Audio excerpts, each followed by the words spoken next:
This is great. There we go, ladies and gentlemen. I have on the. I don't always introduce my guests because I'm an egomaniacal, not nihilist. What's the word? Narcissist. Yeah, narcissist, or both. I'm a bunch of lyrics from a Marilyn Manson album all mixed together. I'm a nihilistic narcissist, But no, today I'm going to introduce Joe Cocozzello. And he is going to our camera's blurry because he invoked the name of Matt Doima, whose camera does the same thing. And apparently that caused it. No, we have a trick. Those who've watched before. Trick is you just show it the dear asshole, and for some reason it stops doing it. Stops doing it. It really does. Doesn't matter. Doesn't matter. Don't you embarrass me, shitty camera. Oh, well, maybe it'll go away on its own in a little bit. Watching it a little bit blurry is like watching it kind of drunk, because I was explaining to Joe, my whole thing as a podcaster that I do not take, terribly seriously. Shamamama dingy dong. There we go. Oh, it was kind of up and it's good. It is. It was a bit of a COVID invention, so we could pretend we had friends and pretend that we had friends before COVID, which was, again, a delusion that we were perpetuating by sort of... Rather than, interviewing people just staring at the camera. And you, dear viewer at home, get to pretend you're the bartender who wishes their shift would end because two fucking assholes are here at 2:30 and you really want to close and they just keep telling you stories about Foxy Shazam and you don't know who that is and you just want to die. Or take that little kitchen rat home who's been waiting on you because she has blow and she'll blow you. Yeah, whatever you named your dog. Can you pay your tab? Get out of here. This is wonderful. I love the basement. I just can't. Yeah. I walked down the stairs and walked back 35 years. It was wonderful. You should really. I wanted the walls to invoke we get to play Nintendo, but if somebody wakes up, we're getting hit. That's what I. Shut up. Dude, I miss those days where you sat really, really close to the television. Oh, because it was 6 inches wide. And you didn't want to wake up mom and dad. But you wanted to watch Saturday Night Live and in the one television in the house that was the living room. So you're sitting 6 inches away with it on one, covering your mouth. Yeah. So I kind of forgot about that. There was most TVs of a certain era, which I also remember, didn't have a headphone. Or if they did, it was some 1/4-inch phono jack, and you definitely didn't want to touch your dad's fancy 70s, listening to Rush headphones, because those things will become your noose if you dare fuck those up. You get the belt. Oh, yeah. Right, and look, it's like smoking in the house is a wonderful thing. We don't have to go to the upstairs bathroom while grandma's sleeping and blow it out the window. We can just do it right here in the basement. It's 1978 all over again. It is. That's how I kind of want it to feel. So I've gotten deep into the whole turtleneck thing too. That and I wish I would have known. I would have turtlenecked right along with you. Yeah. And I couldn't get this in a suit jacket, or else I would have. Hey, what happened to your hand, by the way? What did you do? Did you punch some guy in the fucking mouth? No, I wish it was something cool. It was just a old man slip and fall. It wasn't in the shower. And you tried to catch that old man, and you broke your hand as a hero. It was kind of I wanted to not forget something, so I put it. I put it in the living room by the door, right, and then I was walking, trying to get ready, and I tripped over the thing, and it was and then I tripped into the lamp, which it was It was a Dick Van Dyke pratfall that I didn't land. Yeah. If I would have landed it, amazing. It would have been, well, if you would have landed it though, you still might have ended up pulling your groin. That's the thing I've discovered at my advanced age of 43 is just fall down. Just don't slip and catch yourself because you're gonna fucking yank something in your hamstring or whatever, and then your dick's already not working great, and that's the end of that. It's the amazing ones that you land. And it's the bending down to grab the remote is when you throw your back out. It's that the amazing ones when you land it, you're oh, I still got it. Yeah. I still can do it. And then you go to tie your shoe the next day without doing 10 minutes in child's pose and doing your you got to do the sun asanga. Yeah. If you don't do a whole yoga stretching routine straight out of bed before you shit, you're going to throw your back out grabbing the soap. No, shower. I pulled a muscle trying to put my seatbelt on the other day because I had gotten a newer, slightly sportier car, and I had to the belt was way behind me, and rather than twisting my body, I just kept reaching, and then I fucked it. I overdrew it a little bit. Because it's European, it's made for that slim European body. Yeah, it's not meant for an oaf like me. That is not. I wasn't saying oaf like you. I was saying American oaf like you. Well, it's. That is a thing, though. I feel like I want to. feel that even the Euro oaf is slim. The Euro oaf is they're a little taller and they're a little thicker, but they're on film. When you look at a bad guy in a Guy Ritchie movie, the biggest ogre is still. It's big shoulders, tiny waist. Still a tiny, like a ballerina's. Yeah, midsection. They still. Well, yeah, because those guys can move. It's big shoulders, size 2 lady's waist. It's a wonderful. It definitely is. It all comes down to the money. It really does, and if you can afford to eat right and everything, if you haven't lost. And this is, by the way, go right ahead. But we're probably gonna get shut down for this. But it's if you eat right. But somehow in America, the goddamn a hamburger costs $1, but spinach costs $4. How in the fucking in math? Well, they want you fat. No, it's the farm. The farm bill. It's the giant omnibus farm bill that passes once every 5 years that makes beef cheap as shit and spinach expensive as fuck. And now, it's way easier to buy a fucking McDonald's McBurger than it is to eat. I am not saying that spinach is delicious. I'm not one of those people that are like, oh, eat your greens because it's real good for you. Well, if you saute it, it's all right. Suck it down. Yeah. It's not supposed to taste healthy. Isn't good for you. Well, not every single time you put something in your mouth has to be the most joyful occasion that you've ever experienced. Sometimes you're just trying to get out of a parking ticket. It's not. And sometimes you just need nutrition to see another day. It's not all cotton candy and fucking hot pussy. Every once in a while, it's spinach and Coptic. Yeah, and that brings up a really good point. Why does every meal have to shoot off a fuck ton of endorphins? That's all we get. That's why.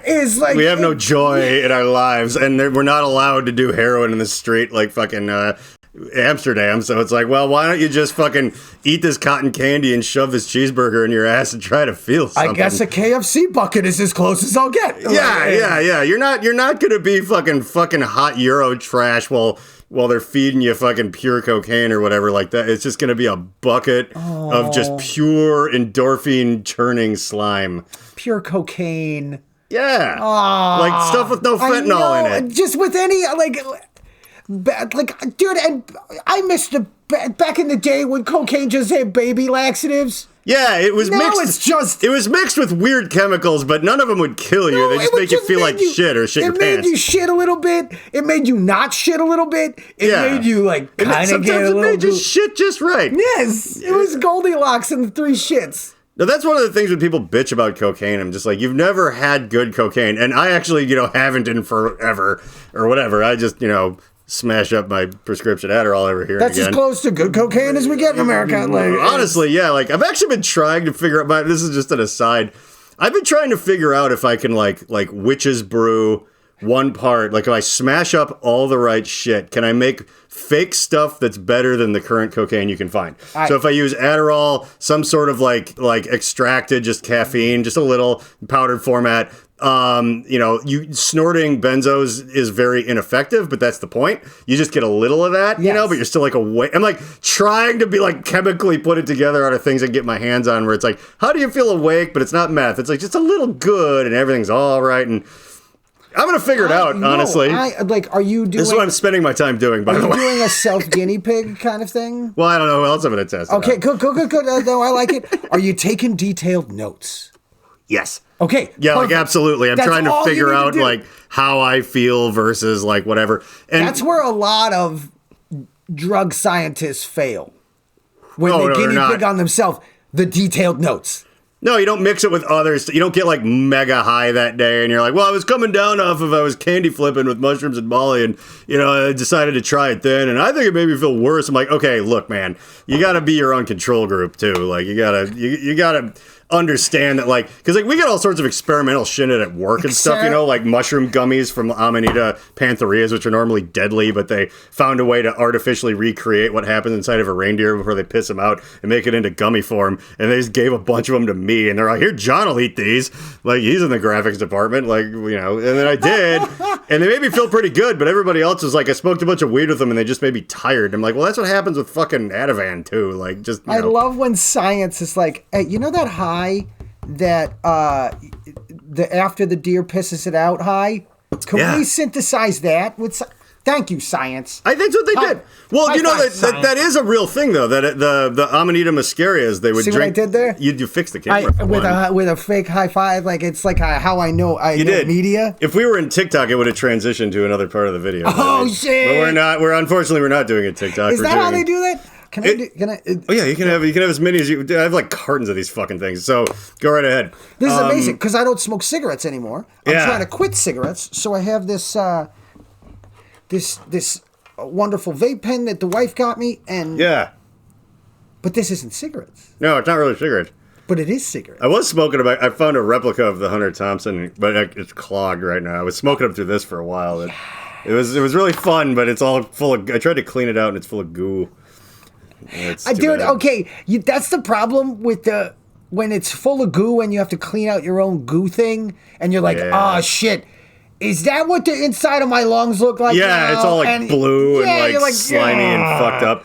I want somebody else to clean my shit out so I don't have to see that, so my lungs feel better. Like I guess you could just buy, it wasn't like really that expensive. I guess you could just if you were on top of the world, you could constantly just keep buying those, which would be an example like an Elon Musk type scenario. Yeah, well, you don't think he cleans out his own thing? You think he just throws it out, buys a new one? I would think that I would hope that he did, because here's what I wanted to say. I'm glad you bring up Elon Musk, because this was in the news a little while ago, and I think perhaps that I always name these after some clickbait thing, and they get all these clicks they shouldn't get or whatever, and I think it actually hurts my thing on YouTube, because it's like, this is not actually a new song from Kanye West, despite the fact that you used AI to put him in a Nazi uniform, and that's your thumbnail, and that one somehow is still up, by the way. You shouldn't tell them that till the end. No, I know. They have long since clicked off of this by now. Nobody cares. No. We still worry. We talk about how Elon Musk has a baby name book, but we had to update baby name books now because of XYZ hashtag. Oh yeah. Well, because he had babies with Grimes, who was just weird, just like the most likely person to name their kid like an exclamation point and like a bunch of dots or whatever, but then also Elon. Oh wait, did we just solve something? Because she would totally be hey, no matter what kind of weird pronoun you have, it's valid and cool because I'm an artsy weirdo. And then they broke up, and then now he's like, oh, I like everything Ron DeSantis likes now. And I'm like, oh, you're mad at your ex. That's how and you named Twitter X. That's what this was. Holy shit! It's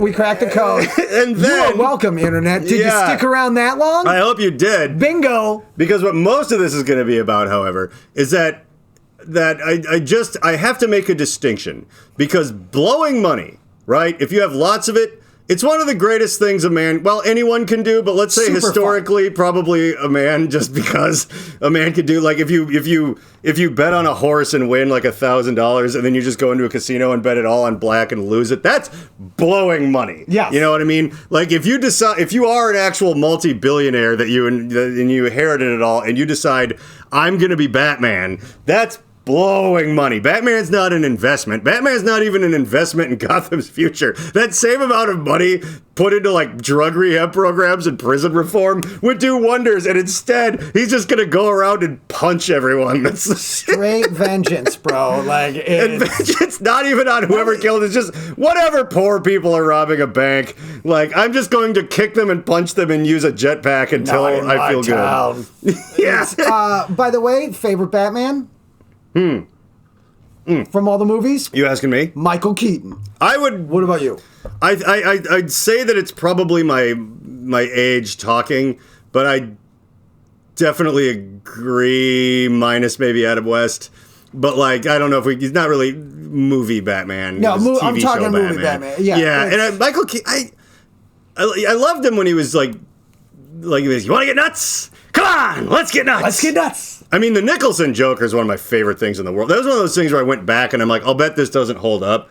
And it like, holds up. yeah. It's just like, hey, it's your Uncle Bingo. It's time to pay the check. Like, he's just so like weird and now you see pictures and, of him sitting courtside at a Lakers game. Well, he's like 100 years old. Somebody told me that they were at it might have been a Lakers game or somewhere where there was a box, and they were lucky enough to be in the, because I know some like gum on the bottom of the shoe of Hollywood, people who occasionally get into things that I wouldn't be able to get into, but they do. And then occasionally those are things that have like actual people at them. And the story goes that Nicholson was like in the box, and he was just sitting there like making a sandwich or whatever like that. And he's like, I gotta say something. So he's just kind of like, hey, Jack. And he's just making sense like, yeah, just like I expect he would. And he's like, hey, I don't even remember what it was. It was like Chinatown or something. But he's like, I really loved you and blah, blah, blah. And he just doesn't even look up. He's like, well, whoop-de-doo. And just keeps putting mustard on his face. Just like ignores him after that. I'm like, that is incredible. That's better than an autograph, though. That story is like those guys like, yeah. Just like your stepdad when he's fixing the car. It's like, hey, Jack. Like, yeah. The Packers are on, like, well, whoop-de-doo. He just doesn't care. He's just, changing the oil to get away from his wife. Never stops making the sandwich. No, he doesn't even look up. He's just like, just, yeah, everything you'd want. Like, and you have that, and you put yourself in that person's shoes where you're like, holy shit, I'm in a box with Jack Nicholson. Yeah, I'm not going to say nothing. And he's over there making a sandwich. I got to take this moment. Mm-hmm. And you're like, okay, all right, can't say any of the big ones. I gotta pick something that makes me look cool. Yes, thinks about it, has the moment. All right, I got it. Hey, Jack. Yes, I fucking loved you in The Witches of Eastwick. You tried to pick something weird, Remember when you turned into a little turkey monster at the end of that? And he's like, I remember this turkey sandwich. Whoop-de-doo. Fuck-oh, whoop-de-doo. And then ignores him the rest of the time in the box. Yeah. You just got, that is a wonderful Jack Nicholson story. It's actually really good when people are like, don't meet your heroes. It's like, that's exactly what I want my heroes to say. Like, the people who I look up to, like, I did, I think I filmed it, but I was trying out some dumb things at the Monday, as you do. And I was talking about how if, who likes watching Gordon Ramsay just shit all over people? There's no other place that you could try stuff. Yeah. Do you know what I mean? It's a good place to try stuff. It's like there's not many places in the cities where you could try shit. And I feel like swinging for the fences there is like, a worthwhile endeavor. But I was like, who likes watching, Gordon Ramsay fucking like yell at people who have a nasty fucking restaurant. I was like, yeah, it's like, now who thinks if he came over to your house on Thanksgiving that your kitchen would not get you in deep shit? Like, and so I was like, never meet your heroes. I was like, yeah, Gordon Ramsay come over to my place and just be like picking the metal things up off the stove. Be like, now when are the last time that this stove has been cleaned? And I'd be forced to be like, I just learned right now that those metal things come off, so we'll have to contact the previous owner's chef. Oh, fuck all. But yeah, it's like, I want him to do that in my house, though. I want him to shut down Thanksgiving. Everyone out! That's it, everyone stop touching the food or you're gonna die. Yeah, but you're smoking cigarettes in my kitchen. Like, yeah. But your shit, and you're like, It's like, this place is disgusting. It's like, you've used the microwave for everything. I'm like, that's why we bought it. But I want that. I want to experience just the wrath, but just with my grandma there, One, has Gordon Ramsay ever gone? He's never gone to any of the Chinese food restaurants I eat at. No. Like, that's a don't meet your heroes situation. Have you ever ordered from a? Yeah. Well, you have your favorite Chinese food restaurant, and then one day you drive by it, and you're like, "Holy shit, that's where my food comes from." Yeah, you don't want to go to. No, don't meet your heroes when it comes to Chinese food. Mao Zedong's kitchen and see how the sausage is made. Although I did have another friend once that converted an old diesel city bus into a greasel bus. Ooh. Where it can like run on grease or whatever. Yeah. And he said that the best place to get the cleanest grease was Chinese restaurants, because two things. One, it was like way less nastier than like hamburger places. It was actually like the grease was like much cleaner. It would run. It was like you didn't have to really do much to it before it was usable There's so to much run. Gristle in a hamburger place. Oh, and just other shit that are just below health code and whatever. The other thing too is that like, if you went to a Chinese place, you were probably talking to the guy that pays the bills. You know, so if you go to like a Burger King, you'd be like, oh, I have to ask my manager. And if you go to a Chinese place, you just kind of be like, just don't make a mess. And then be like, yeah, cool. I don't have to pay to get this out of here. Awesome. Out of here. Yeah. They were like way into it. They're like, yeah, take our crap away for free, please. What do you do? Ska band? Whatever. I don't give a shit. Are you in some sort of weird punk band and you live in the desert? I don't want your CD. Get out of here. Yeah, and that's the funny thing. The best part too is the guy running the Chinese place doesn't want your seat. You can save yourself the conversation. Yes. The Burger King kid, there's like always that glimmer of hope that he might like Blue Felix or something. And you're like, hey, baby, he's got a tattoo on his neck. Like, but the old guy. We're getting this oil for free, guys. This guy definitely knows who we are, and we could probably buy meth from him too. Yes, this is going to be a 1-2 stop. Mm-hmm. And does anyone want burgers? Because it could be a 1-2-3. Burgers, meth, and bus grease. Honestly, yeah. Welcome to the Midwest. Well, it's if anything, it's fuel efficient. Yes, everything runs faster. Do you mind? Oh, no, I don't mind at all. I was actually just kind of like wondering. No, I'm all right. It makes me less talkative, unfortunately, rather than more. But I'm definitely a Sleepy Time weed boy. But I bought one of their albums, Sleepy Time Weed Boys. Sleepy Time Weed Boys. I actually did make that into like a rap song with a video that prominently features my wife's butt in pot leaf bikini shaking and in slow motion.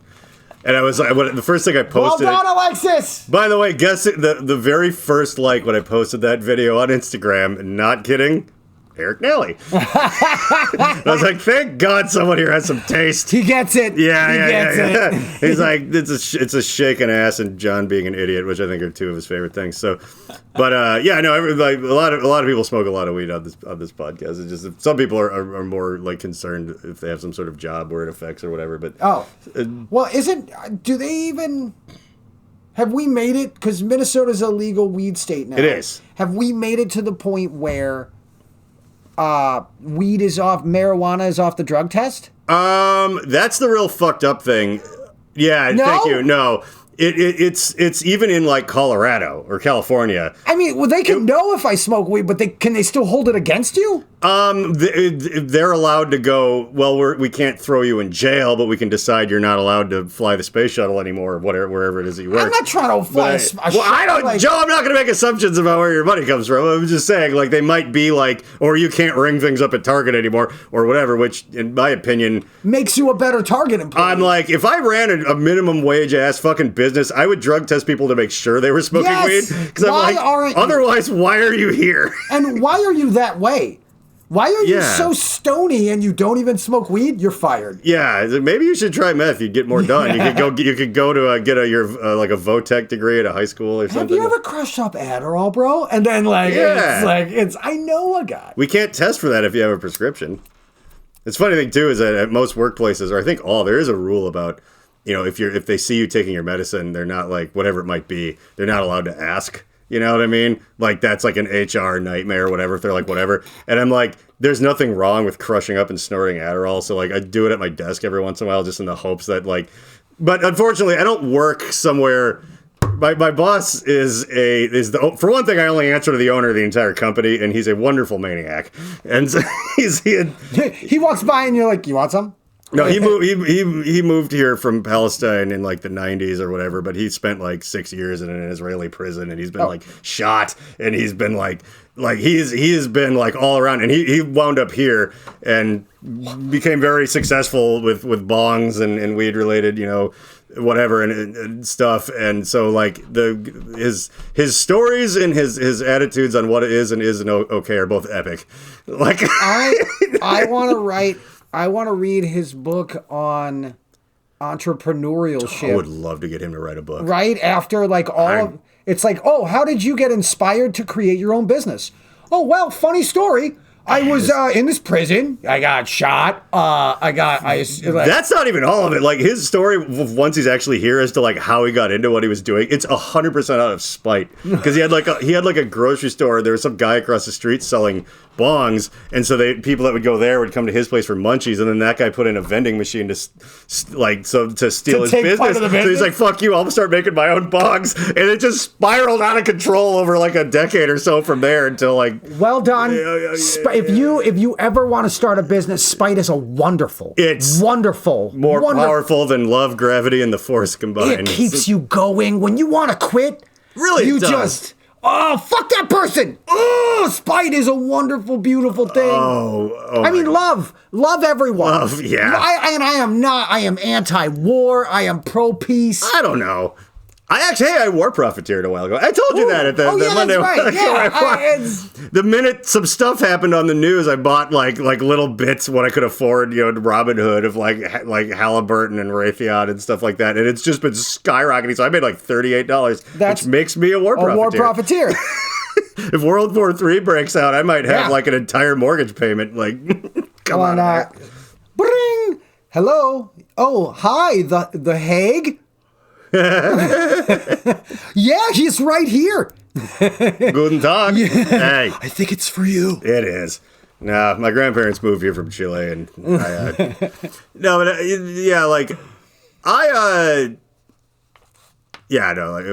wish if I could force my boss to make a documentary, he would never sit still for it. But if I could, it'd be amazing. But someday. But let's talk about Elon Musk because that's the clickbait. How much money did he actually blow? 200 billion, I do believe. 200 and not blow, lost. Just kind of lost. It's in between a couch cushion. Did business, but even that I would say would be a little bit more like, because the reason that this strikes a chord in my heart is because like I audit my feelings and I audit my stances on things quite a bit and whatever. So I'm like, am I wrong? Am I the stupid one here? It's important to ask that all the time. So everyone going like, Elon, he's a good businessman or whatever. And I have friends that like are like multimillionaires because of fucking Florida real estate or some shit. But like nothing fun. But like, not like, oh yeah, we were a murder for hire thing and then the government picked us up and, no. But just, regular crap that you can kind of get away with over time. But you were just like, I don't know, he's a pretty cool guy, whatever, blah, blah, blah. And I'm like, I think that you're richer than me, but I think I'm right. I think he's a fucking big ding dong that kind of got lucky or whatever. And now that he lost by doing business wrong and bad. More money than anyone has ever lost by doing business wrong and bad. Not in America, not in the past 100 years, in the history of since there was money. No one has ever lost more. Like, again, like I'm telling you. No one has lost more fucking shells. No one whose kingdom has fallen. Like, no one, when Moses freed the slaves from Egypt or whatever, they say there could be upwards of 1 million people.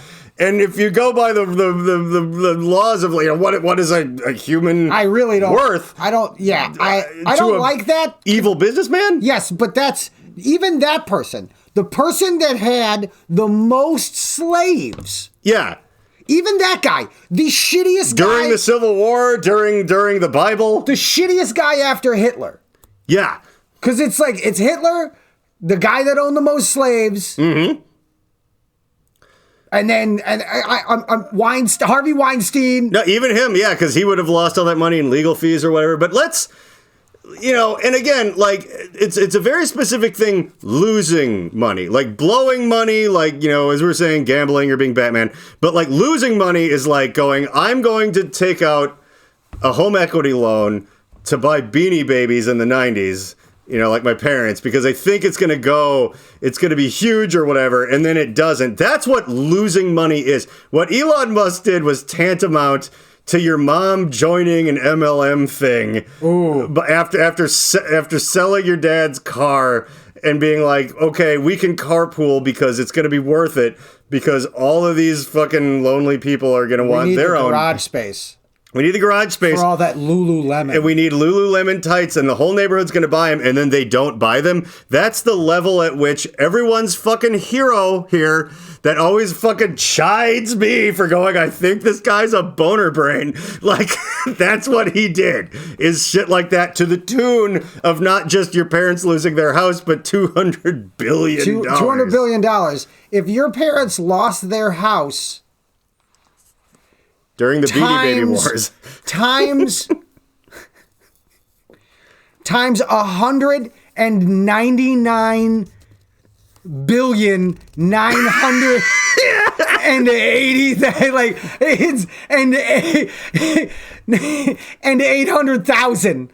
That's how it's like. They lost a little bit more than that. It'd be like if your parents were rich and they lost 200 million houses. Yes, they lost it. They just lost it. Like 200 million of their $1 million houses. So okay, so you talked about like Nero, right? Yeah. And he lost a lot of money when Rome. Yeah, because a lot of the times those guys, you know, like their GDP is connected to their personal wealth. You know, like Vladimir Putin, people are like, well, what is he actually worth? And it's like, well, he kind of... Well, he does have a Princess Di Beanie Baby, so he's worth a lot more. He's not... He's liquid. Oh, yeah. He's got one of the purple princess... So I went and... you have things in your bag there. I went to a Goodwill, and like, it's... I was going to say lions and tigers and bears, oh my, but I have two bears. There's two bears and one lion and a tiger. Cave. We've got, I think, the green Irish soccer beanie. Yeah, the limey bear. Yeah, the Mick. Oh no, I'm sorry, it's not Mick. Limey McBear. No, it's Kicks. Oh, Kicks. Instead of Mix, it's Kicks. It's the World Cup is his dream. Kicks the bear is the best on his team. He hopes that one day he'll be the pick. First, he needs to now improve his kick. Oh, yeah. I was going to say, stop being a Mick. Yeah. Why don't you lose the accent, you filthy Mick? You filthy potato eater. And it's like it doesn't even rhyme at the end. No, it's just a bunch of slurs. Potato eating piece of it kind of just. Is this a? No, hold on. Okay, that one might be worth something. Oh, I like this. that one. This one's in. It's like this one. Remember when they had the little Elton John They put bear. it in the cases. Yeah, and not a lot of people know this, but you can put your weed in there, man. It's the candle in the bear. Is it? Is it the Elton John Princess Which candle Di? in the wind was this for? You remember he like remixed that like 15 times. Yeah, he did, to try to make it Everybody like relevant. that dies, it's even like, though she was killed by the Mossad. Another bear. What is this bear called? It's a honey bear, I think. No, they each have a name. Oh, okay. This one's name is Cubby, and then they have a little poem. You ready for Cubby's? You want to read Cubby's poem? Can you read that? I bet I might be able to. Hang on a second. Okay. Cubby used to eat crackers and honey, and what happened to him was funny. He was stung by 14 bees. Now Cubby eats broccoli and cheese. Because his jaw swelled shut? Yeah, and this one is so old. This one is like so new, essentially. It says, visit our webpage. Wow, the internet. It has internet. They have Beanie Babies on the internet. I love by the way, that like, I had the whole goof about investing in Beanie Babies because they were going to like go way up, and you just literally on a whim went and bought a bag of them. Oh, dude, it was great. They weren't even hard to find. You're just like, give me one sack, please. I could have just bought them by the pound. I brought a basket up, and they're like, really? And I was like, yep. And they're like $6. I was like, okay, thank you. Yeah, it's like the Crow. Every one of these represents a life you helped destroy. Oh shit! This was not even a Beanie Baby. This was just a Care Bear. That's kind of better, honestly. That's more fun. Yeah. The heart Care Bear. Look, there's a dragon. That's cool. That's a dragon. I kind of like the dragon one. Yeah. We have snakes here, by the way. That's the house pet of choice. We got this little. Look at this bear. This is multicolored, and he's a hypercolor bear, right? Like LSD. No, Sammy. As Sammy steps up to the plate, the crowd gets excited and can hardly wait. We know Sammy won't let us down. He makes us the happiest fans in town. What the fuck? Why is this? It's not even a baseball bear. Is he the Sammy Sosa? Sammy Sosa? Is it a Sammy Sosa? Is this supposed to be what the inside of you looks like if you inject your butt with steroids? Maybe. Or who was the first Oh no, I'm thinking of Jackie. This is the Jackie Robinson bear. That would have been cooler. That's racist if they couldn't even make it the black bear. No, let's call him Sam. Yeah, or maybe someone just fucked up. They're like, "Who was that first baseball guy, Sammy Davis Jr.?" Like they didn't remember right, and they just fucked it up. Well, they've got they've got this list of Beanie Babies and what they're worth. Like the princess, the purple princess.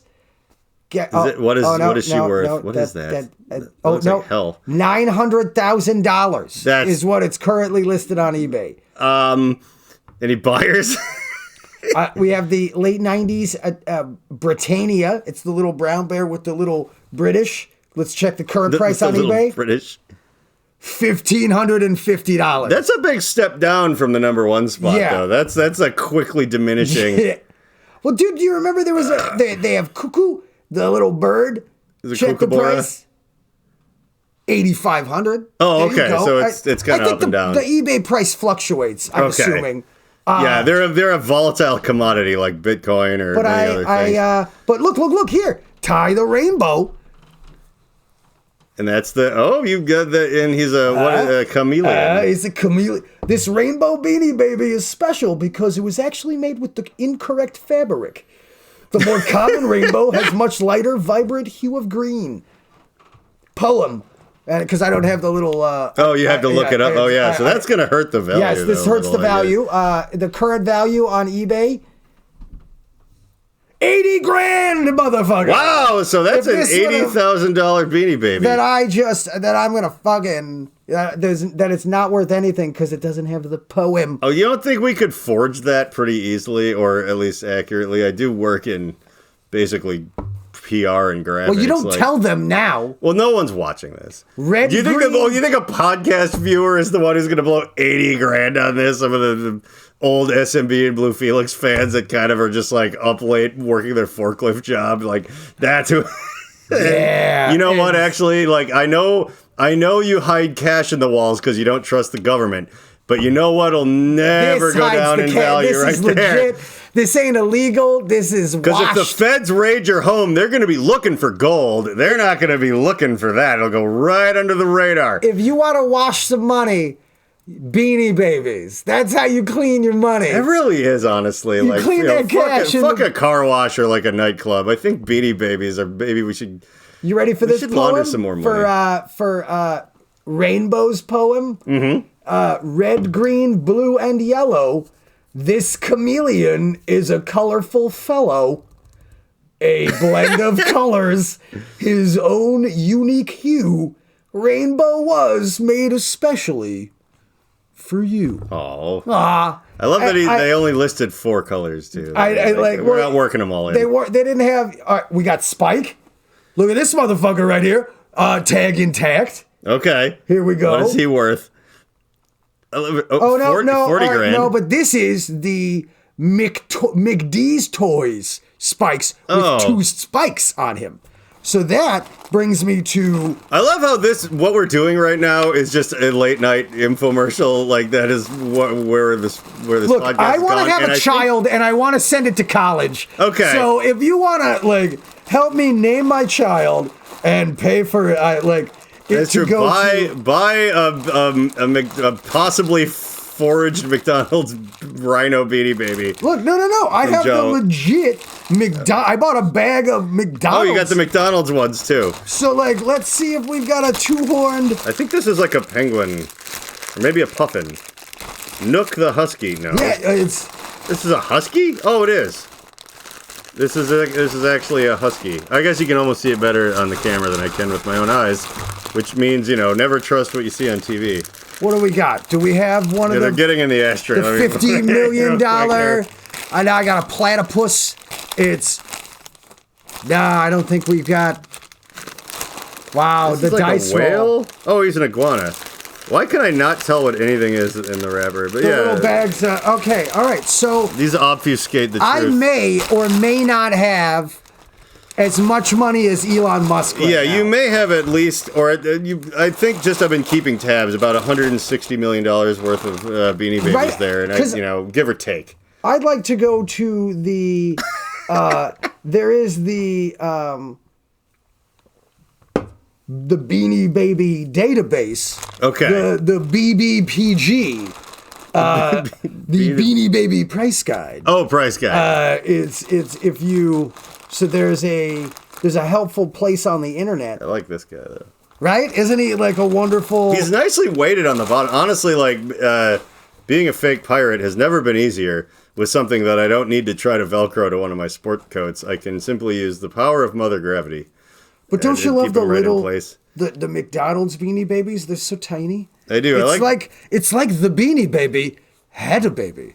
Well, also, I like that this chicken has the same pink hue as the McNugget slime that they make the chicken nuggets out of. Oh, yeah. Like, it comes pre-sluiced. Oh, this is pretty racist. This camel has a towel on it. I think everybody needs to get dry. I don't know what's racist about that. Well, all camels have Oriental rugs draped across them. Well, just that one, maybe. And this... Also, I do believe the Middle East and the Orient are two different places. Is this not an Oriental rug? Also, I think at this point, Oriental is kind of a bad word. It's still how you say the rug. It's how you say the restaurant, too. Also, if you ask Asian people where they want to eat, they'll say Oriental, which, according to a bunch of white women, makes them racist. I'm just saying, that's what the rug is still called. It is. We're not talking about the people, just the rugs. And if you're in the Middle East and you're buying a rug that looks like this, they still say it's an Oriental rug. I gotta say that you're absolutely right, and I do enjoy how the I don't know why the fetishization. Oh shit! Look at this. The camel's legs moving, shit, bro. Well, maybe he can fly because of the This is a different rug. Oh wait, he's got like sockets. Yeah, this so one he's has actually like a GI Joe arms and legs. He has kung fu grip. Well, that explains the Oriental rug. So yeah. I do like here. Let me see. This one looks like it's if you leave one he's got he can itch his face like a dog. That's This is next gen. Or he can face stand upright. Or pray. Pray. It's the all-purpose. You can move them, but you can't remove the rug. No, the rug's part of the deal. Stays. You don't just take the rug off of the camel again. And Lawrence the camel doesn't have a poem. Unless this poem is what's a 2-line? It's definitely not a haiku. Yeah, it's... I won't leave you high and dry. No, it's like the middle of a haiku. I won't leave you high and dry. You'd have to go, I am Lawrence, high. I won't leave you high and dry. I am camel, yes. That's not a good haiku. But it would technically be a haiku. I'm just counting. Ooh, an anteater. We got an anteater. Yeah. We got a little. Is that a puffin? Puffin. That's a puffin. Puffin. Yep. See this Beanie Babies They're didn't nature's fuck penguin. around. I do like that. I did have a lion after all. The beaniness of them gives them a certain heft. Oh yeah. Like you could fill them in an anti crowd non-lethal shotgun and blast them with Beanie Babies. Bluebird and a goose, cobra chicken. I don't know why the goose has a little ribbon. It's because they're trying to church it up because people hate geese. Like they're aiming for the lady. Oh shit! Oh, yeah. This goose named Lucy, Loosy, Lucy the goose. A tale has been told of a goose that laid gold. But try as she might, Lucy's eggs are just white. So Lucy tried to lay golden eggs. Yes. But she just laid regular. Is that a metaphor for life? I think so. I think it's about expecting your children to fill your life with meaning, and then they don't. Don't be a Lucy, people. Yeah. Don't try to. You're not going to lay a golden egg. You're just going to lay a regular egg. You think you're going to be this fantastic parent, and it's going to change the world, and you're going to start the new generation off on the right foot, and you're just going to be someone at McDonald's tuning out their screaming and not paying any attention while they throw fucking Beanie Babies and chocolate milk all over everything. Like, just be proud your kid works at Target. Yeah. And doesn't shoplift from Target. Buy him a bunch of khaki pants for his birthday. If my kids worked at Target, I would encourage them to shoplift. I don't think I could really. You know, if I was going to shoplift from Target, I realized you dress like you work at Target. I learned that years ago. You wear khaki pants and a maroon shirt. You walk in, you act like you're helping the person in front of you with a TV out to their car. Yeah, it's too big of a place for them to keep track. It's wonderful. A friend of mine worked at Best Buy, and then he would just go there long after he quit wearing the clothes, and he knew that on the Sunday meetings there was like donuts, and this is when we were in our early 20s, so we were poor, so he would just go in there and just eat free donuts and like sit through the meeting and shit. And then I started doing it too, and I would just show up with them and stuff. Like, we would just steal donuts and like. What are you doing tomorrow? Well, I'm going to work for a while, and then I don't know. What are you doing? You want to just dress? You want to meet at in the Target parking lot? Yes. As in the employee section. Yeah. In the employee parking section or on the side, and then we'll walk in like it's our first day. Yeah. And we're just gonna see how long it takes them to realize that it's not our first day. I would like to. So I very publicly told the story of why. Now none of them do, but the Targets in Minnesota can no longer sell tobacco is entirely because of me. I told you that one on the Awful Service podcast. But forgot about that. I have the other story I don't think I got to, and it's that my friend Mandy, who back in the day, and I have to say this because it's kind of like a good part of the story, but she was a huge cokehead, but we were really young yet still, and she looked like 90s Drew Barrymore, but for real. Young. Back when you could do coke and there was no consequence. It didn't matter. It didn't. It was just, sleep later. But she was like just in I'm not judging people on their looks. Wow. Yeah. You know, no one judges any. This podcast doesn't judge anyone. No. But wow. Yeah. And I'm saying she looked like. Did I just walk into a movie about computer hackers in the late 90s when we were in the late 90s? It was like, and she absolutely just I got into the White House. Didn't I think it sort of tracked with her as far as using people, how hot she was, sort of, but not really. Not to the full capacity. Some people just get boring. They're like, I need a house. I need it. No, she would just do coke and probably get idiots to give it to her for free. I'm sure. Right. I'm sure that part. But then beyond that, she would just crank call strip clubs and stuff because she did this really good little kid voice. She'd be like, "Is my mommy there?" And they'd be like, "What's your mommy's name, sweetheart?" It's like, "Her name is Mommy." And everyone would be like 20 strippers going, "Is that my..." She was so disruptive. But one of my favorite things she ever did. She would call the cops and stuff. It's like, my daddy fell down the stairs. He's drinking the bad juice, and then just hang up and stuff. She was out of control. Dude, but back when you could do that. I know. It was 97 or something. Everything's video camera and checkable and traceable. Speaking of that, you can't even harass people on the internet anymore. She got a job at Walmart and never so she went to the job interview and got the job, and she got a job at the maternity department or whatever like that, and it was back when more people were always in retail places were really crowded. I mean, they're bad enough now, but back when there was no internet, they were so bad. And she basically just on her first day was okay, and then she would beyond that, she went on her first day and would clock in and then just leave, and then just would come back and clock out 8 hours later. She did this for 3 months full time. I think she worked somewhere else too and was selling weed and stuff. But whatever. It's it took them forever to fucking figure out that this person was just some girl named Mandy that works where they sell car seats and baby clothes. It's just never there. Thought she was with you. Yeah, it's no, Mandy, it's just and then when they describe her, the only way to describe her, she's I don't know, she's ice blue eyes and platinum, and she's the hottest chick I think you've maybe ever seen in your life at this point. They'd be yeah, what, working at Walmart, the baby nobody. Yeah, it doesn't ring a bell. She's just doing coke with me in a car wash and the guy we know that works there, and it's that's where she really was.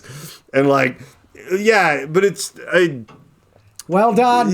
Yeah, just as far as if I ever brought I would probably adopt, honestly. But if I ever had a kid at my sort of that I needed to impart wisdom to or whatever, it'd be do that up until you get whatever job that you maybe go to school for, because otherwise, fuck them. While you're young, do all of that. Don't just steal, if you work at a gas station, steal cartons of cigarettes and trade them for weed and then sell that to people. Just do what I did. No consequences. Yeah, you're under 18. You won't be doing any time. Yeah, take that to heart, kids. Live it.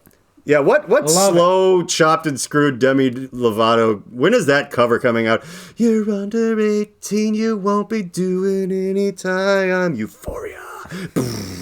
Like, I think that'd be a good one because they do that with everything now. Do we have to wait till Demi Lovato fans are in their 20s?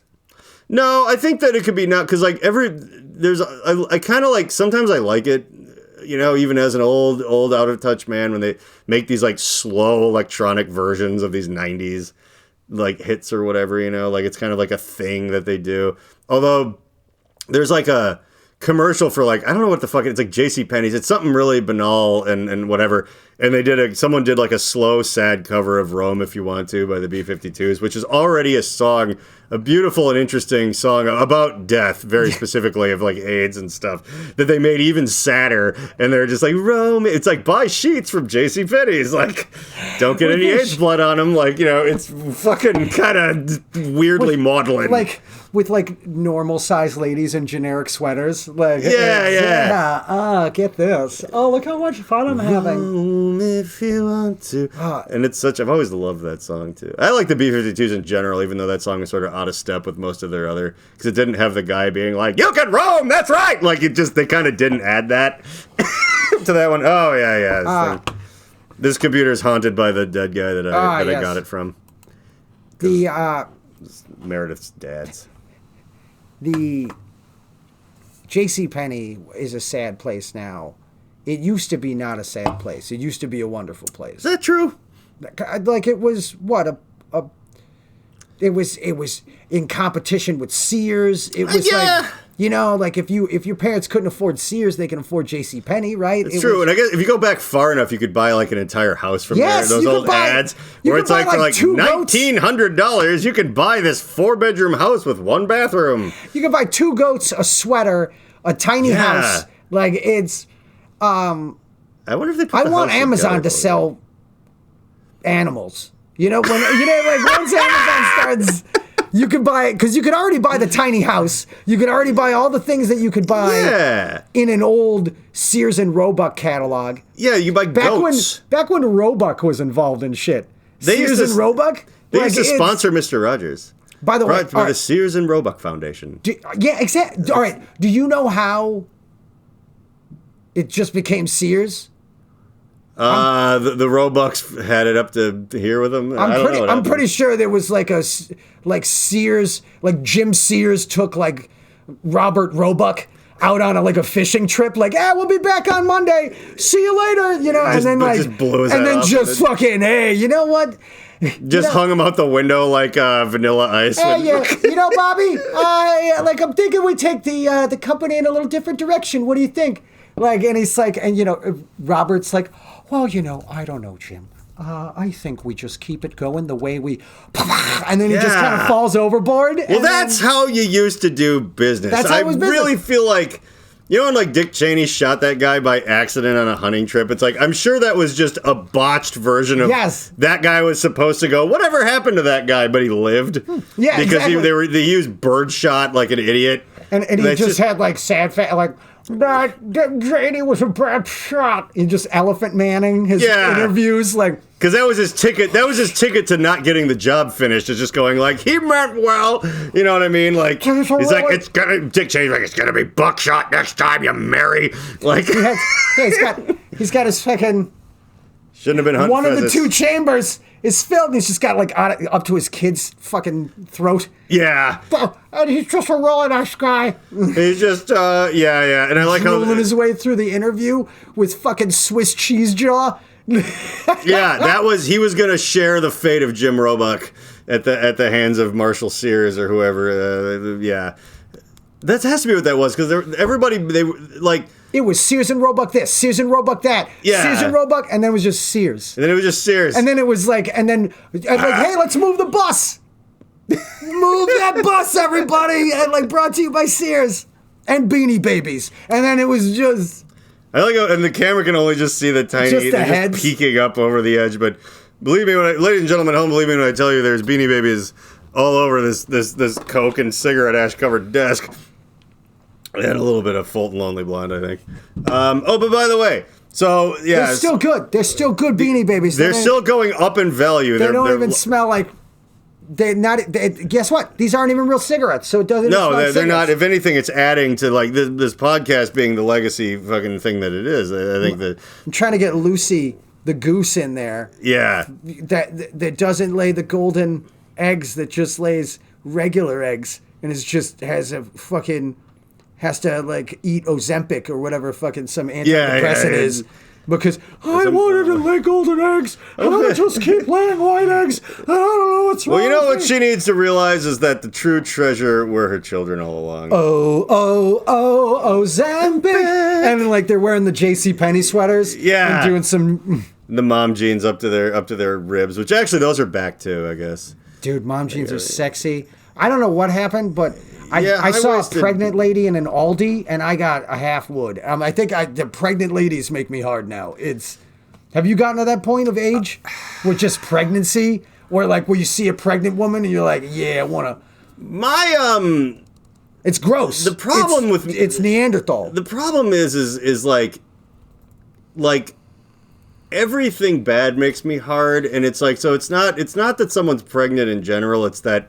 Well, I see my wife, and I'm like, I want to impregnate you. It's that they're pregnant and the guy left, and then I think that's what makes me hard, you know? Like, I think it's that vulnerability and I could raise it like my own. Yeah. It's like a Cenobite sort of adjacent. Like, such sweet suffering. It's like, oh, she's so poor now. You know, like that. See, that's going to wiggle out of me right now. Now I really went shouldn't. through a phase where I really wanted to date...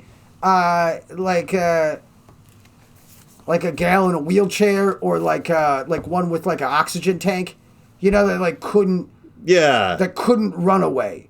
You know what I mean? Like not run away. They could still get away, but they couldn't run. They could gradually escape. Yeah, like where are you gradually escaping to? Like is what I want. I think it was just because I wanted to say that because I thought it was such a funny thing.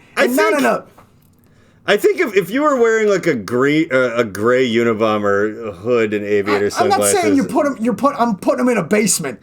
No, or upstairs. Your mouth isn't saying that, but your eyes definitely are. I have an extremely wide hallways in the house. It's very handicap accessible. Low cabinets. They have access to everywhere. You're just trying to put them in a good place. I just want to make a statement. And then not let them leave. And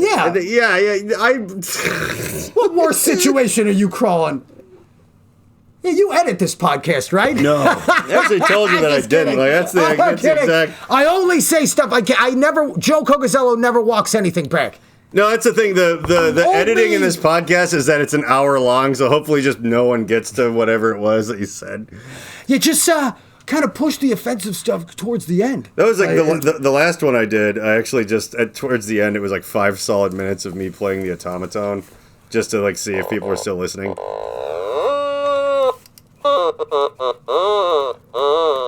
Now, Elon Musk. It was a lot. It was a lot even for this, which is designed to have people not listen to it. Oh wow! It's so this podcast is meant to not be listened to. I like it. It's bizarre because the numbers have only kind of not hugely but slowly gone up. Like the listening platforms, it's like there's usually about 50 or 60 people across whatever actually listen to the whole thing. That's insane, and the YouTube numbers are okay.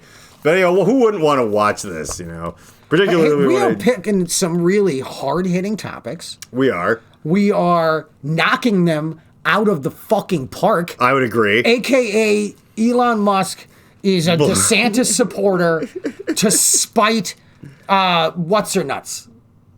What's her crazy face name? His ex baby mama. His ex baby mama. Oh, Grimes. I think it is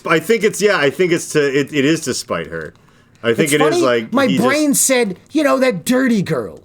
Well, and it's not dirty. Just Grimes, the word. Oh yeah. It's what's that girl's name again? Crud. I'm such like an old man. Like Krusty the Clown. I think her name was Crust. What's that? I can relate. Oh, but by the way, we have gotten. Actually, we're 59 minutes right now. Usually Holy at 50 heck in a minutes. handbasket. I read a page from Dear Asshole, 101 Tear-Out Letters to the Morons Who Muck Up Your Life by Jillian Madison and Michelle Madison. And I love this. You're reading it to a bunch of me and a bunch of Beanie Babies. A bunch of Beanie Bird babies. And, well, the thing is like, this book...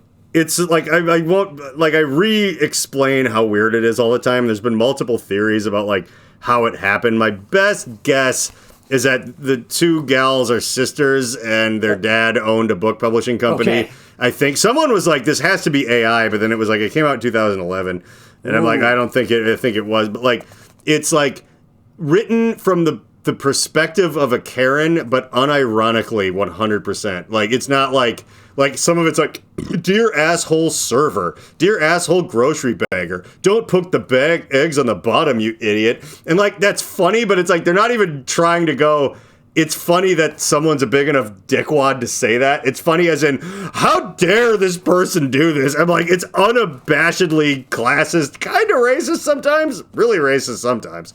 And my parents got it for me last Christmas, so this is almost a year. And I've even asked them, I'm like, are you guys so with it that you're like, he'll have a field day on his podcast? Or did you actually think this was funny? So what was the story behind it? I need to know. We don't know. Oh. We don't know. My best guess is that it fell out of another dimension, that just like interdimensional cable or something, where it's like, this is funny. Like, and it'll make more sense when I read a page out of it. But my best guess was a friend of mine once got a cup from somewhere, and I've toured around the whole planet, and I've traveled randomly throughout most of the country just for funzos too, and I've never seen one of these. Somebody had a Taco Bell cup that had Taco Bell printing around it, but it had the 3D imprint of the McDonald's logo all around the bottom. Whoa! And we think that it might just be one of... You know, in the end of Indiana Jones and the Last Crusade, if you drink out of the wrong grail and you turn into a skeleton, we've never tried drinking out of it because we think it's one of those. It's just one of the ones. Somebody you don't like to drink out of. That's what we kept thinking about. But I'm like, where'd you find this? And he's like, I don't remember, but I just had it in this box. And I'm like, okay, so nope, don't drink it. No, yeah, fucking cursed ass shit. We think this book came out of wherever that came from. That's my actual guess. Oh, okay. Like, I had a nicer thought of like, your mom was in a Barnes and Noble, and like George Burns' Ghost just kind of pushed this one off a top shelf. Dear asshole. If it was funny or something, and it's only funny in this multi-level meta scheme that is, you know, if I'm going to have you or anyone else that I've ever done comedy with, or anyone else from Blue Felix or something, or anyone else who blows glass where I work on this, that they'll understand that it's funny, not funny, not funny, not funny, funny, not funny, funny, like worse than The Room, like where it's like a few more levels past the pale. Are we aristocratsing at a funeral? I think so. Like, I guess. And even that would be like, if you're doing that, your heart is in a better place than whoever wrote this book. And that's that's kind of a guess here. But anyway, as is tradition, allow me to read a page from Dear Asshole. This one's called Dear Asshole, Weatherman on TV. Now, let me also point out that the books the pages have serrated things. They're meant to be torn out and left for the person.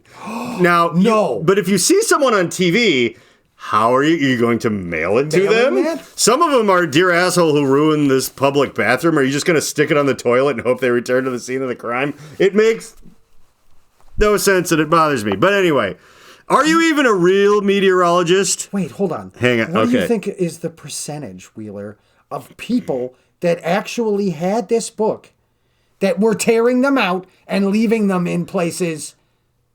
I don't know. Please tell me no one really Because did this. My parents got this for me last Christmas, as they got me a couple of nice little things, and then they got me this goofy stocking stuffer, as they do. I think they probably bought it at an airport. But again, it came out in 2011. So, like, it was 2022 last Christmas. That's a solid 11 years. Like, so it's been in circulation that long. Someone has to have done this. But who? Like, you have to be out of your mind.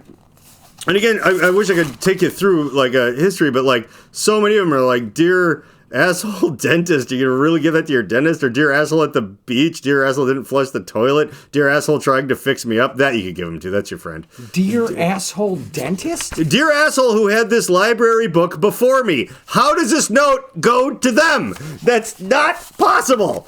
You can give it to the librarian and they'll be like, okay, dumbass, and then just tell you to leave. Can you give this to the person that had the book before me? And the librarian will be like, the library. Oh. You go to the records. Ocean's 11. This is actually a spy handbook. It's secretly training you. How do you find who shit up the bathroom in Target? If you analyze their feces, you can leave this note on their car. Like, that's... You know what? I don't think that this book... I have a new theory on this book. And yes, I think this is a Russian spy book. It's coded for some fucking Russian sleeper shit. Okay. You know what I mean? I'm back on board again. Every 17th letter, if you fucking highlight that letter, that's how to take down America.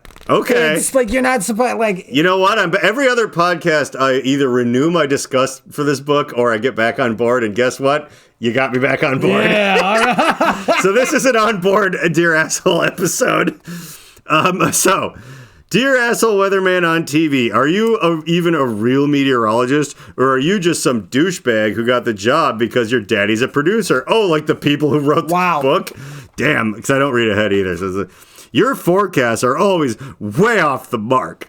Either your little Doppler 9000 is a piece of shit. Doppler 9000! Or you simply have no clue. Yeah, does your Doppler 9000 not work, or do you just not know how to use it?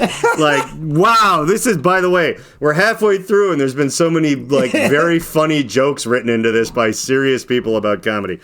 Do you even know what all those colors and squiggly lines mean? Or are you just standing in front of that screen with your little Jeopardy clicker winging it? Like, because it rained during my outing. Enough with the fear-mongering, too. Every day you're running off your mouth about, by the way, it's running your mouth, about another dangerous weather system moving from the south. Bitch! Why is it always moving in from the south? Yeah, I don't know. These people, I think they said these people are from Vermont. The racist... Like they're like racist towards weather. Oh, they want it's like this. The South. Yeah. This weather keeps coming in from the south. Don't sing your song of the South up north. Yeah, taking all our jobs. Bitch, please. Wow, that's the first time I think they've sworn in this whole thing. Well, they said bitch, please. They did. I've seen more wind and rain in a Lady Gaga video than in one of your so-called storms. So give it a rest. Go back to school. And then it says, P.S. You have a face for radio. Okay. And may I say, this was kind of one of the funnier ones. It's like, some of it is just like, P.S. Get a clue. It's like, well, when I ran it by all the ladies at brunch who have never worked a day in their life, they laughed, and I don't think they were faking it. Like, I don't know. Okay, so I just looked up how big is Doppler radar. Look, it's like a giant... It looks like the ship E.T. escaped in, and then the rainbow. And then a big, it's a big ball on some scaffolding. Yeah, it's like an actual arcane piece of Nikola Tesla technology that still exists. Where like most things are just like a bunch of microchips in a circuit board, and that's actually like a Dr. Evil size. Just like... What did she say about, your little Doppler? Learn how to read. Like, you're just dragging your little Doppler around, like, whatever. Like, trying to make, was it like a... Is it your penis little? Yes, was she trying to make a little dick joke? I think she was. Either your little Doppler 9000 is a piece of shit. It is like getting yelled at by, like, someone's narcissistic mom. Like, it is just, like, in the 80s or something. And it's like she just watched, like, and that Lady Gaga. And that... and that Lady Gaga. Like did they go to the Gaga video. The real Joan Rivers is so much funnier than this, but I feel like it's someone that watched her a whole bunch. What was are you even a real meteorologist, or are you just some douchebag who got the job because your daddy's a producer? I looked up just real quick on the Google. Basic requirements for a weather person, a meteorologist: 4-year degree. Bachelor in Science in Meteorology and Atmospheric Science. Science. It goes a little beyond nepotism. The bitches who wrote this book. It's... Bitch, please, indeed. By the way, I always like to throw it at my drum set. What is it sounds funny. What is the kids of famous people that are like, and they wear like the T-shirt, the sweatshirt that says like, nepotism. Nepo baby. Yeah, like I love whenever someone. I've been yelling. I had please. Yeah, I had a song. Dude, I can't. I am like, this is. I can't get over this. This is great. It's great. It's why I'm like I a kid in so a candy store around. that stole cigarettes. Yeah, I'm like a kid who's at a gas station. I don't care what kind of. Oh, menthols. This is fun. It's like my teeth are clean. Anything slim. Yeah. What do you have, Junior?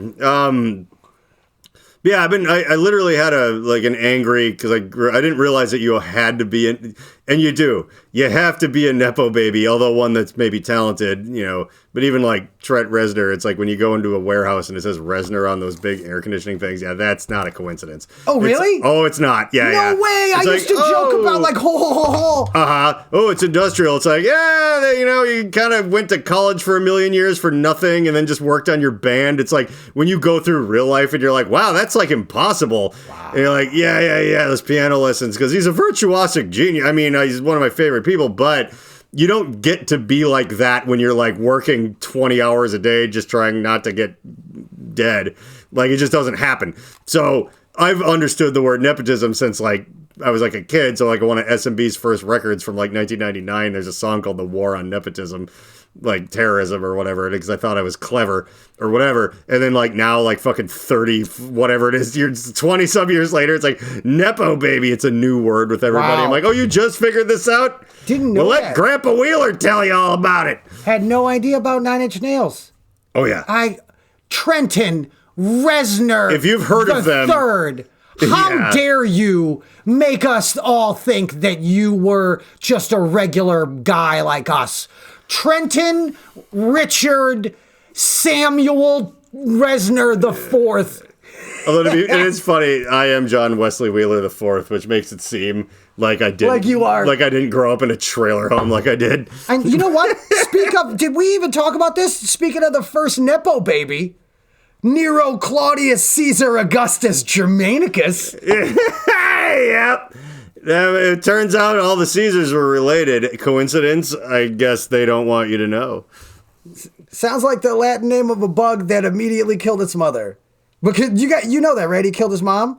Yes. So early years of his reign, Nero was advised and guided by his mother, Agrippina, his tutor, Seneca the Younger. Agrippina. That's a great name. I love Seneca the Younger. I love that when you have two sisters or brothers or whatever, and you name them the same name because you're a lazy piece of shit. Yeah, and you're just like Thaddeus the Younger and Thaddeus the Older. Well, one only lives like the age. You really didn't 11. Think they'd both make it. Yeah, so you just were like, call them all Thaddeus. It's a good name. We'll call them Thaddeus the Younger, then the middle, then the older, and then until they weed themselves out. Ivar the Boneless. And it's the which I love. But soon sought to rule independently and rid himself of his restraining influences.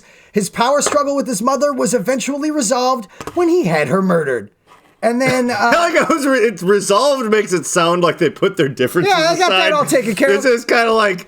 They went to the World Olive War Garden. II was finally resolved when we blew Hitler's head off and nuked Japan. They went to Cracker Barrel and Nero picked up the tab. Yeah, and he was like, you know what, guys? I think we've been taking this a little too hard. He resolved his differences with his mother when he shoved her down the stairs and then hit her with a sledgehammer. And go to the Reverend John Wheeler podcast to get your Nero Claudius Caesar Augustus Germanicus shitty Mother's Day cards.